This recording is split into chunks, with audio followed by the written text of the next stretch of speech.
Kemudian yang keempat, di sini payudaranya montok. Jadi bidadari-bidadari itu menurut buku ini payudaranya montok. Saya bacakan ya.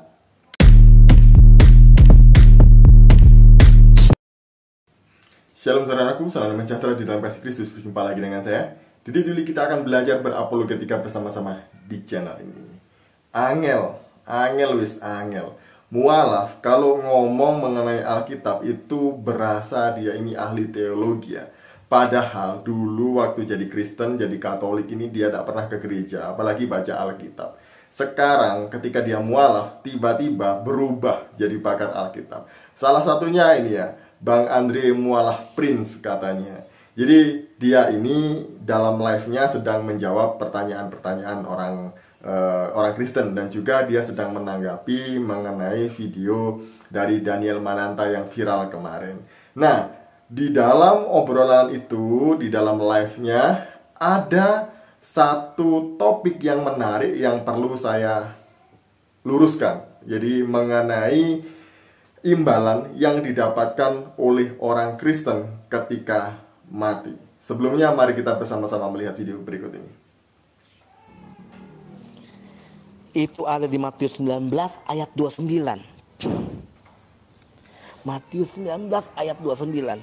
Bahkan di MILT tahun 2008, baca yang MILT tahun 2008. Dan setiap orang yang sudah meninggalkan rumah atau saudara laki-laki atau saudara perempuan mati, maksudnya mati ya, atau ayah atau ibu atau istri atau ladang, demi namaku ia akan menerima 100 kali lipat dan akan mewarisi hidup yang kekal. 100 kali lipat, brother. Kalianlah yang paling banyak mendapatkan istri. Kita cuman tuh, kalau caranya omongannya ya, kita cuma 72. Jadi gue pada saat masuk Islam ini gue ngurangin 28, bro. Pedih guanya, gila lo, 100 istri, pedih, pegel. Nah, nggak berani gue. Bahkan Islam mengatakan bidadari. Bukan berarti bidadari itu harus dipakai. Kalau istri kan pastinya. Didampingi bidadari, 72 bidadari, didampingi. Nanti akan didampingi 72 bidadari. Tapi di sini, di Matius 19:9, Anda akan mendapatkan 100 kali lipat istri. Ada kalimat yang menarik dari saudara kita mualaf yang satu ini ya. Dia tadi katakan bahwa masuk Islam itu mengurangi jumlah istri malahan, bukan menambah jumlah istri. Kalau di Kristen, kata dia tadi itu dapat 100. Di Islam cuma 72, berarti berkurang 28, kata dia. Dengan bangganya, dengan senangnya dia membicarakan itu. Masalah istri, lagi-lagi istri. Jadi, menurut saudara-saudara kita ini, Matius 19 ayat 29 ini berbicara mengenai orang yang mengikut Yesus itu akan mendapatkan 100 istri. Mari kita membaca ayat ini. Matius 19 ayat 29. Dan setiap orang yang karena namaku meninggalkan rumahnya, saudaranya laki-laki atau saudaranya perempuan, bapak atau ibunya, anaknya atau ladangnya akan menerima kembali 100 kali lipat dan akan memperoleh hidup yang kekal. Wah, kata dia 100 katanya. Padahal di Islam itu hanya 72 bidadari menurut dia. Dan itu pun gak dipakai, kata dia. Ada kata dipakai di dalamnya. Dan kemudian kalau istri, ya tentulah istri ini pasti dipakai. Nah, apakah sebenarnya ayat ini membicarakan mengenai jika ada orang yang mengikut Yesus pasti akan mendapatkan 100 istri. Ingat, konteks ayat ini dulu diberikan oleh Yesus kepada saudara-saudaranya karena pertanyaan Petrus, gitu ya, kalau kita melihat konteksnya. Dan kemudian ini berlaku untuk orang Kristen semuanya. Jika asumsi saudara kita dari Islam bahwa ini mendapatkan 100 istri, bagaimana kalau ini yang mengikut Kristus adalah seorang perempuan? Apakah perempuan juga mendapatkan 100 istri? Apakah anak-anak juga mendapatkan 100 istri? Begitu ya. Nah, Kalau kita melihat konteksnya, ayat ini tidak berbicara demikian. Di sini tidak hanya berbicara istri, tapi apa? Setiap orang yang karena namaku meninggalkan rumahnya, satu, rumahnya. Kedua, saudaranya laki-laki atau saudaranya perempuan. Kemudian, bapaknya atau ibunya, anak-anaknya atau ladangnya akan menerima 100 kali lipat dan akan memperoleh hidup yang kekal. Ada 7 di sini ya. Kenapa yang disoroti hanya satu kata, istri? Padahal di sini ada banyak yang dibicarakan. Dan kemudian akan mendapatkan 100 kali lipat. Kalau kita melihat teks bahasa Indonesia ini memang tidak ada kata istri. Tapi kalau kita melihat di dalam bahasa asli, ada bahasa Yunani, gunaika. Gunaika ini kesalahpahaman Islam selalu diartikan istri. Seperti Nandar yang juga mengartikan gunaika ini sebagai istri Yesus ketika Yesus sedang berbicara dengan Maria Magdalena. Ini kesalahannya ya.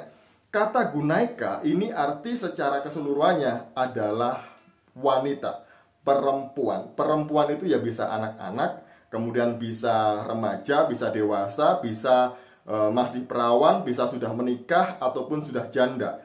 Bisa juga adik atau kakak perempuan, bisa juga seorang ibu. Jadi kalau bicara mengenai gunaika itu artinya luas. Gunaika juga berbicara mengenai istri. Namun mari kita bersama-sama melihat konteks yang benar. Bukan berarti jikalau artinya ada istri di dalamnya bahwa itu ini istrinya.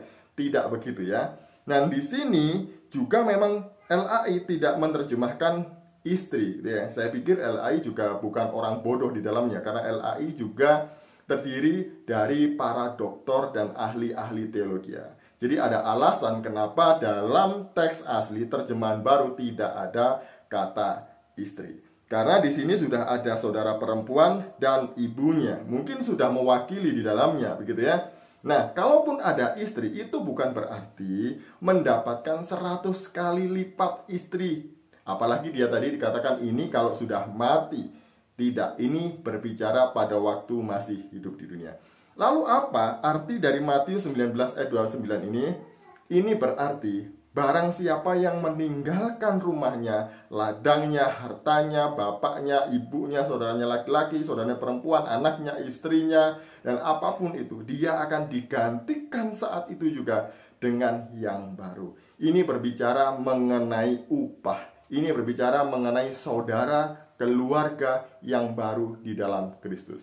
Setiap orang yang percaya kepada Yesus, ketika dia meninggalkan keluarganya, bisa jadi dia juga diusir, bisa jadi dia juga dianiaya, tidak diterima oleh keluarganya. Tapi ketika dia mendapatkan keluarga yang baru, itulah upahnya.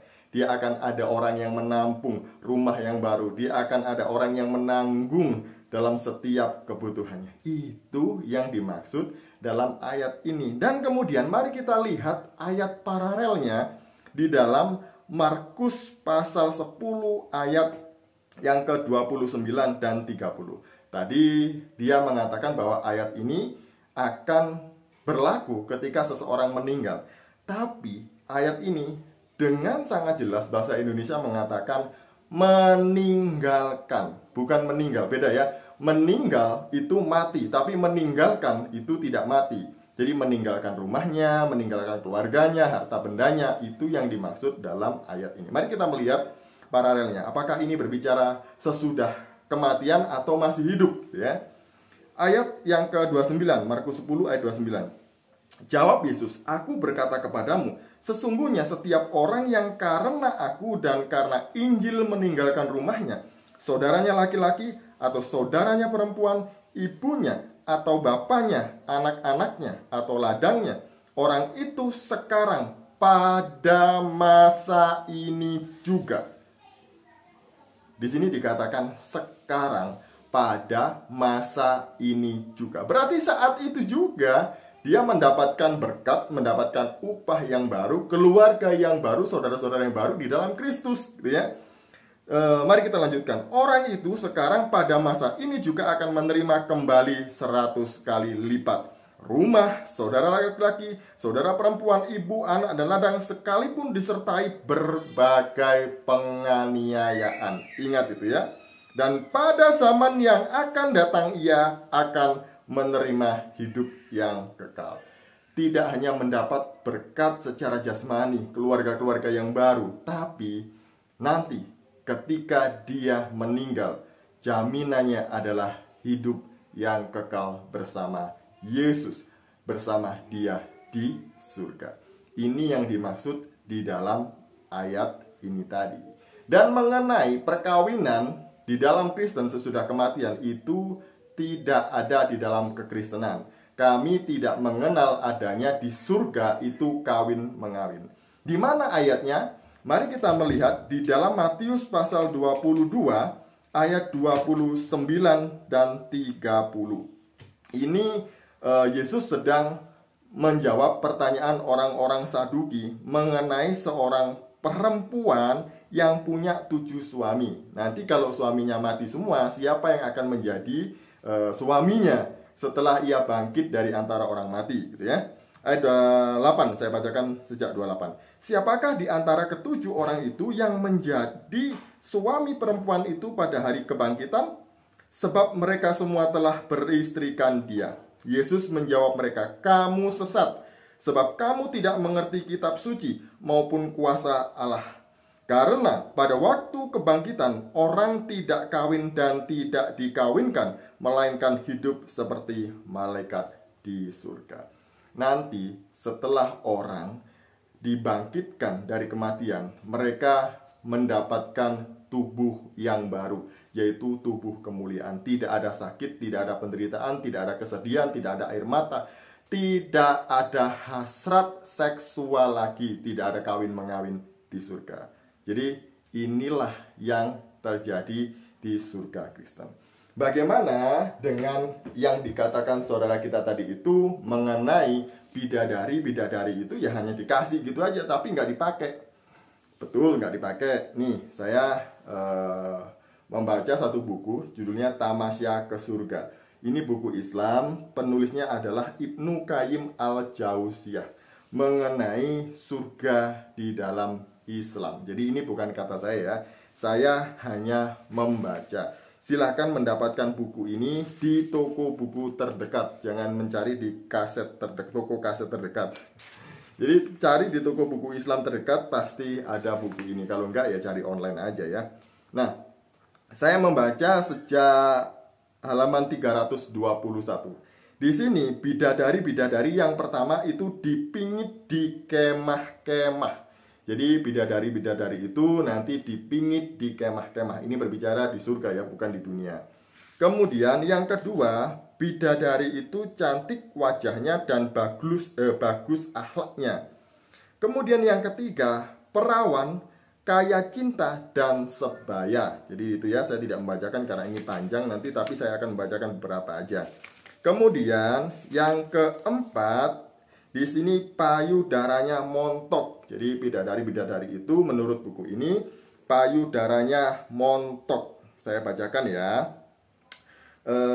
Sesungguhnya orang-orang yang bertakwa mendapatkan kemenangan, yaitu kebun-kebun dan buah anggur dan gadis-gadis remaja yang sebaya. An-Naba 31-33. Kawaibah adalah kata jamak dari kata kaibun yang berarti wanita yang montok payudaranya. Katadah, Mujahid dan pakar tafsir berkata, Al-Kalbi berkata, mereka adalah wanita-wanita yang menonjol payudaranya dan bulat. Nah, di sini dipertegas lagi ya, menonjol payudaranya dan bulat. Asal muasal kata tersebut dari al-istidarah yang berarti bulat. Maksudnya bahwa payudara mereka montok laksana buah delima dan tidak menjulur ke bawah. Montok laksana buah delima dan tidak menjulur ke bawah. Mereka digelari nawahid dan kawaib, wanita-wanita yang montok payudaranya. Kemudian yang kelima, bidadari-bidadari itu adalah kulitnya mulus. Jadi kulitnya mulus. Jadi itu ya. Saking mulusnya, di sini dikatakan setiap orang dari penghuni surga mempunyai 2 istri dari bidadari-bidadari yang bermata jelita. Masing-masing dari keduanya mengenakan 70 pakaian, dan sungsung tulang betisnya bisa dilihat dari luar pakaian mereka. Ini saking mulusnya. Kemudian selanjutnya di sini saya bacakan lagi di halaman 334. Nih, penghuni surga selalu berduaan dengan istri dan tidak merasa bosan kepada istrinya.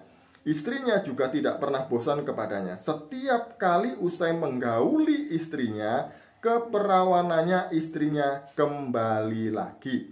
Penis orang tersebut tidak pernah loyo, dan vagina istrinya tidak pernah mengeluh kesakitan. Jadi menurut buku ini setiap digauli, selesai digauli itu akan perawan lagi gitu, dan penisnya itu tidak pernah loyo si laki-lakinya. Kemudian halaman 335 berkata demikian. Setiap hamba Allah yang masuk surga dinikahkan dengan 72 istri. 2 istri berasal dari bidadari-bidadari surga yang bermata jelita, dan 70 wanita dari wanita-wanita dunia. Kesemua wanita di atas mempunyai vagina yang merangsang, dan hamba tersebut mempunyai penis yang tidak pernah loyo. Nah, kemudian halaman 336, ini yang terakhir ya, nanti terlalu panjang. Wahai Rasulullah, apakah di surga kita bisa menggauli istri-istri kita? Rasulullah Shallallahu Alaihi Wasallam bersabda, sesungguhnya seorang laki-laki di surga sanggup menggauli 100 perawan-perawan muda. Tabrani berkata, hadis di atas tidak diriwayatkan dari Hisham kecuali bahwa tambahannya diriwayatkan secara sendiri oleh Al-Jahfi. Muhammad bin Abdul Wahid Al-Maqdisi berkata, menurutku perawi di atas sesuai dengan kriteria hadis sahih. Jadi ini ya, Andre ini harusnya baca literatur seperti ini supaya tahu sendiri bahwa perbedaan surga Islam dengan Kristen itu ya seperti ini, begitu ya. Jangan sampai Andre ini salah bicara dan akhirnya ya malu sendirilah ya. Jadi jangan menuduh-nuduh orang seperti ini, seperti itu, surganya Kristen begini, begitu, kawin sampai 100 lah dan lain sebagainya. Padahal kalau kita membaca literatur Islam sendiri ya seperti ini, seperti yang saya bacakan tadi. Ingat ya, saya hanya membacakan literatur Islam. Sekian dari saya, semoga memberkati kita semuanya. Shalom, salam waras, Tuhan Yesus memberkati kita semuanya.